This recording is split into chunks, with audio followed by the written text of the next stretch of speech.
রবীন্দ্রনাথ ঠাকুর কত সালে জন্মগ্রহণ করেন?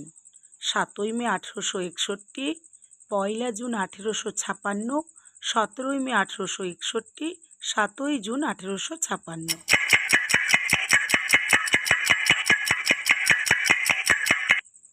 সঠিক উত্তর ৭ই মে ১৮৬১। রবীন্দ্রনাথ ঠাকুরের ছদ্মনাম কী ছিল?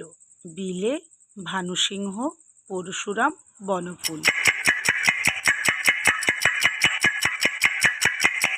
সঠিক উত্তর ভানুসিংহ।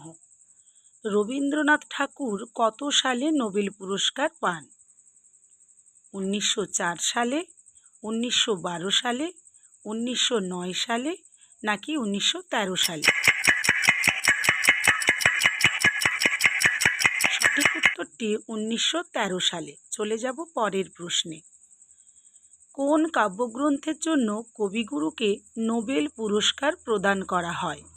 গীতাঞ্জলি, চোখের বালি, বউ ঠাকুরানীর হাট নাকি সোনার তরী? সঠিক উত্তরটি গীতাঞ্জলি। পরের প্রশ্ন।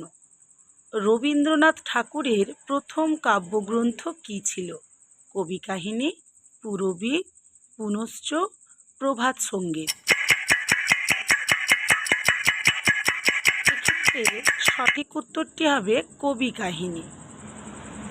বন্ধুরা, এই ধরনের প্রশ্ন পেতে চ্যানেলটিকে অবশ্যই সাবস্ক্রাইব করে পাশে থাকবেন।